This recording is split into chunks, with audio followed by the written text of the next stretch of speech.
فيلم أندا يا بيدو. شباب، قبل ما نبدأ عندي طلب صغير منكم، وبعرف إنكم قد هو كدود. مؤخرا فتحت صفحة فيسبوك، ولكن التفاعل عليها ضعيف جدا بسبب قلة المتابعين هناك. فلو بس ثواني من وقتكم يا مهندسين، ادخلوا على الرابط بالتعليق المثبت واعملوا فولو للصفحة، وحكون ممنونكم من كل قلبي يا أحلى مهندسين بالمجرة. خلينا نوصلها ل 500 متابع اليوم. رابط الفيلم طبعا حيكون بالتعليق المثبت تحت رابط الفيسبوك مباشرة، وما تنساش اللايك والاشتراك يا مهندس. وبدون ما أطول عليكم يلا بينا. هذا اسمه ناتو طالب جامعة منبوذ وما حد شايله من أرضه، وبكون زملائه يعتبروه مختلف عنهم. وبيوم من الأيام ناتو بتسلل تحت سرير أحد البنات اللي اسمها شهيرو، وقضى وقت طويل جدا تحت هذا السرير، بس بتكون جايبة معاها رجل لا يعمل معاها تشوك. وطبعا ناتو بيتفرج على التخت وهو ها يعني مش ضروري أحكي. وبينجبر ناتو يسمع تشوك اللي بيصير بيناتهم. وعلشان نعرف إيش قصة ناتو وليش هيك صار غريب الأطوار، خلينا نرجع بالماضي شوية. ناتو كان طفل صغير منبوذ من طفولته، وبالمدرسة كان طالب فقير ما حد شايله من أرضه. وحتى بحفلة تخريج الطلاب من المدرسة ما حدش انتبه إنه ناتو غايب عن الحفلة. وبيكبر ناتو وبيروح للجامعة، وبيوم من الأيام الدكتور بيسأل ناتو سؤال صعب، ففي طالبة من ورا ناتو بتناديه باسمه وبتساعده ليجاوب. ولأول مرة بحس ناتو إنه في حد مهتم فيه بحياته، وبيكون اسم هذه البنت شهيرو. وبيدعو هذه البنت لتشرب معاه قهوة. بالبداية المحادثة بينهم بتكون غريبة، لأنه ناتو منعزل ومش متعود يتكلم مع الناس، ولكن شهيرو بتبدأ تستمع بشغف واهتمام لكلام ناتو. وبكونوا الاثنين يتكلموا عن أنواع الأسماك، وبكون ناتو يعرف كثير بهذا الموضوع. وبعد هاللحظة بينفصل ناتو وشهيرو عن بعض، وقد مرت 11 سنة عن آخر لقاء بينهم. وبكون ناتو يحلم يلقى شهيرو بيوم من الأيام، وبيستعمل ناتو دلائل أرقام تليفونات شهيرو وشوية معلومات تانية، وبالآخر بيقدر يوصل للمدينة اللي بتسكن فيها شهيرو. وبيبدأ ناتو يبحث عنها ببيتها، وكل اللي بباله إنه يشوفها مرة تانية. وبكون تخيل كيف كان أول وآخر موعد بينهم قبل 11 سنة. وفجأة بتظهر شهيرو وهي طالعة من بيتها، وبتعبر من جنب ناتو بدون ما تعطيه أي اهتمام، وبدون ما تعرف إنه هو نفسه ناتو. وبكون فيش عليها ريحة عطر مثل ما ناتو تعود عليها، وبتكون الكآبة والفراغ باينة بوجهها وبعيونها، وهو الشيء اللي بيحبط ناتو. وبقرر ناتو يعرف إيش السبب اللي خلى شهيرو حزينة وكئيبة لهالدرجة، فبيستأجر غرفة بالقرب من بيتها. وبالطابق الأرض تحت الغرفة بيفتح ناتو محل مستلزمات أسماك،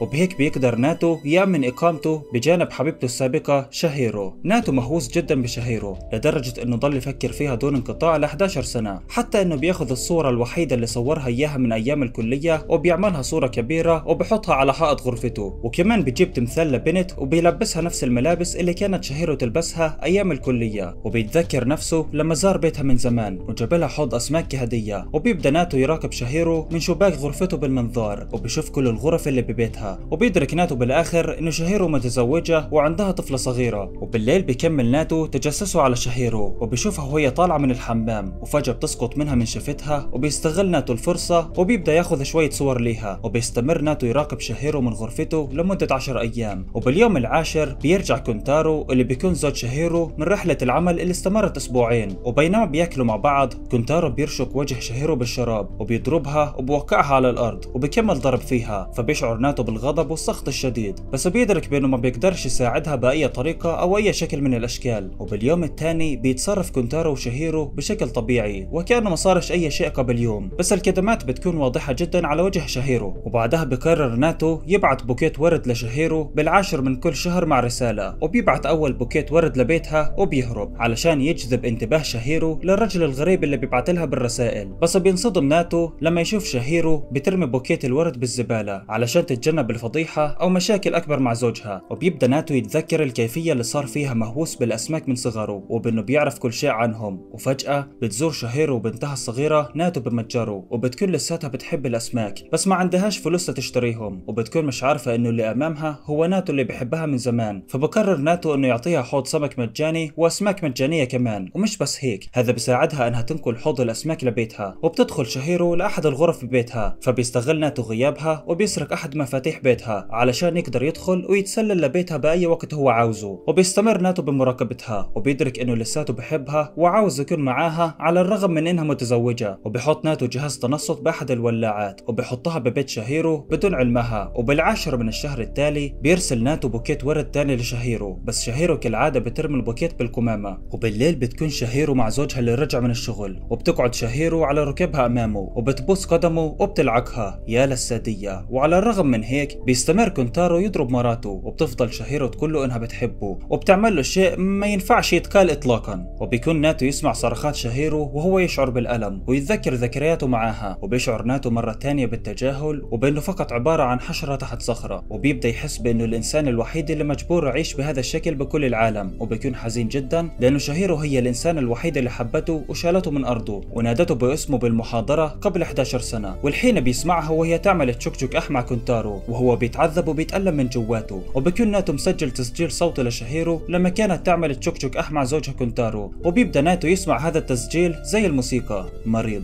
ولما تطلع شهيرو من البيت بيدخل ناتو لبيتها بسرعة وبغير بطارية جهاز التنصت اللي بالولاعة، وبرضه بيدخل تحت سريرها. وبيكون ناتو فاكر انها حترجع بعد شوية، فبيخرج ناتو من البيت ولكن بينسى مفتاح بيت شهيرو جوا، فبيرجع بسرعة لياخذه. ولكن لسوء حظه بتدخل شهيرو للبيت، فبيستخبى ناتو بالمطبخ وبتشوف شهيرو كرسي بنتها الهزاز متغير مكانه، فبتدرك بانه في حد دخل البيت. وبتكون حالة شهيرو الصحية سيئة بسبب اللي بيعملها اياه زوجها، لهيك ما بتكونش قادرة انها تدور على اي دخلاء بالبيت، فبيغمى عليها. وبيستغل ناتو الفرصة وبيهرب من البيت. وبعد عدة ايام بيزوروا ميتسوهومو اللي بيكون صاحبه، وبيشتري سمكة نادرة من محله وعلى امل انه يخليها تتكاثر. ولاحقا بتزور شهيرو متجر ناتو مرة تانية لتشتري اكل للاسماك اللي عندها، وبيعرض عليها ناتو كأس من قهوة المادلين، وهي نفس قهوة شهيرو المفضلة من 11 سنة. وبتبوس ناتو كأس القهوة اللي شربت منه شهيرو بعد ما رجعت لبيتها. وبترمي شهيرو بوكيت الورود الثالث بالقمامة، فبقرر ناتو انه يتسلل لبيتها مرة تانية. وبيلبس ناتو حفاضات للكبار علشان هالمرة حيقضي وقت كبير ببيتها تحت سريرها. وبعد شوية بترجع شهيرو للبيت هي وزوجها، وبنشوف المشهد اللي شفناه بأول الفيلم ليهم وهم يعملوا تشوك أح فوق ناتو. وبيكون ناتو بعيد عن شهيرو فقط متر واحد، وبيتخيل انه بيلمسها وهي بالواقع بتعمل تشوك أح مع واحد تاني. وبالليل بيطلع ناتو من تحت السرير وبيكمل تجسسه على العيلة من الطابق اللي فوق. وفجأة بيرجع كونتارو لغرفة النوم وبيتفحص كتاب شهيرو اللي بيسقط منه الرسائل اللي كان ناتو يبعث لها اياها ببوكيت الورد. وبيتضح انه شهيرو كانت تاخذ الرسائل وتقراها وبس ترمي بوكيت الورد بالزبالة. فبعصب كونتارو جدا وبفكر انه مراته بتخونه فعلا، وبيضرب زوجته شهيرو بالحمام وبيعذبها. وبيكون ناتو يبكي تحت السرير لانه ما بيقدرش يعمل اي شيء ليساعدها لانه خايف على نفسه. وبالليل بيكون كونتارو نايم، فبيطلع ناتو من تحت السرير وبيلقى شهيرو مغمى عليها بالحمام، فبطلعها منه وبدفئها بملابسه. وبتكون شهيرو تحلم بانه في حد غريب بالبيت، فبتصحى من النوم وبتدرك بانه في حد مجهول اعتنى بيها بعد اللي عمله فيها زوجها. وبغرفة النوم بتطلب من الشخص الغريب انه يظهر نفسه، بس ناتو بيكون نايم بشقته ومش بيسمعها. وبيكون يتذكر كيف راح لبيت شهيرو وهناك شاف حبيبها اللي بغار عليها جدا، وبيتذكر كيف حبيبها ضربها وضربه. وبانه بينما حبيبها كان بيضرب بشهيرو ناتو مسك سخان حوض الاسماك وهاجم فيه حبيبها بصدمة كهربائية. وبانه بعد ما راح حبيبها العدائي من البيت ناتو هدأ شهيرو، والاثنين عملوا تشوك أح. وبقرر ناتو انه يعمل نفس الشيء مع كونتارو، فبيشتري مسدس صاعق حقيقي لينقذ شهيرو من كونتارو اللي بيعذبها كل يوم. وبيستخبى ناتو ببيت حبيبته، واثناء العشاء بتطلب شهيرو من كونتارو انه يسمح لها تزور امها، فبعصب كونتارو وبيرفض طلبها. ولما تبدا شهيرو تتوسله بيضربها كونتارو على وجهها وبذلها، وبيكون ناتو على وشك يصعقه بس بخاف باللحظه الاخيره، وبيضطر يسمع كونتارو وهو يذل ويضرب البنت اللي بحبها وهو مش قادر يعمل اي حاجه. وبيرجع ناتو للبيت وبيبكي لانه جبان، وبيطلب السماح من صوره شهيرو وبيعاقب ناتو نفسه من خلال مسدس الصاعق وبيفقد وعيه. وبنفس اليوم بيسمع ناتو شيء بيحصل ببيت شهيرو، وبيشوفها وهي طالعه من البيت مع بنتها وهي معصبه وكانها عاوزه تترك البيت وما ترجعلوش للابد. وبيركض وراها بس الشرطه بتوقفه لانه في جريمه حصلت بالمكان. وبيرجع ناتو لبيته وبيكون محبط جدا من رحيل شهيرو، وبيتذكر كيف ابوه حبسه بالسياره. وبالاخر بيدرك انه وجود شهيرو بدماغه وعقله بيسبب له العذاب، وبانه ذكرياته معاها كلها غلط بغلط. وهنا بنعرف انه ناتو مريض نفسي، وبانه كان يتخيل كل الاحداث اللي صارت زمان كانها حقيقيه. بالواقع هو ما طلعش ولا موعد غرامي مع شهيرو، وبرضه ولا عمره باسها ولا عمره عمل معاها تشوك أح. وبرضه لما راح يزورها ببيتها ما انقذهاش من حبيبها اللي بغار عليها، لانه شهيرو اساسا منعته يدخل للبيت وطردته. وبيشعر ناتو بالغضب وبيبدا يضرب كل شيء حواليه، وبيمزق صوره شهيرو وبيكسر التمثال. وبتكون شهيرو موجوده بفندق بعد ما هربت من زوجها، وبتلقى نفس الولاعه اللي من خلالها بيتجسس عليها ناتو. وبتكتشف جهاز التنصت، وبالصدفه ناتو بقولها من خلال جهاز التنصت مرحبا. وفجاه بيدق زوجها عليها وبيظهر بانه عرف مكانها، وبيرجعها للبيت وبيضربها مره تانية. وبتمسك شهيرو سكينه وبتدافع عن نفسها، بس هالشيء ما بوقفش كونتارو، وبيمسك كونتارو سكينه وبيكون حيقتل شهيرو. وفجاه بيظهر ناتو من خلف كونتارو وبيصعقه بمسدس الصعق الكهربائي وبينقذ شهيرو. وبيخلص ناتو على كونتارو عن طريق الخنق، وبيقول ناتو في نفسه بانه حيرجع حياته ما بتسواش اي حاجة وبانه شهيرو مش حتتذكره، فبيروح لمركز الشرطة وبيعترف بالجريمة اللي عملها. وبعد فوات الاوان بتركض شهيرو لمركز الشرطة وبتنادي على ناتو باسمه، وبعدها بتروح على شقته وبتشوف صورها كلها عنده، وبتدرك شهيرو بانه ناتو حبها من كل قلبه، بس للاسف حيروح للسجن. وبكون ناتو يبكي ولكن دموعه هي دموع الفرح لانه اخيرا وجد شخص يحبه. وبهالنهاية بيخلص فيلمنا لليوم. لو عجبك الملخص يا صديقي وحابب انشر ملخصات مشابهة، يا ريت تشترك بالقناة يا مهندس وتفعل زر الجرس وتترك لايك للفيديو لتدعم نمو القناة واستمرارها. وزي ما قلت بالاول، يا ريت يا ريت يا ريت ما تنسوش تعملوا متابعة على صفحة مهندس الملخصات على الفيسبوك، واللي حيكون رابطها بالوصف، لانه متابعتكم هناك حقا حقا حقا حترسم الفرحة على وشي. وبس بشوفكم على خير يا مهندسين بالملخصات الجاية ان شاء الله. كان معكم اخوكم عرسان من قناة مهندس الملخصات.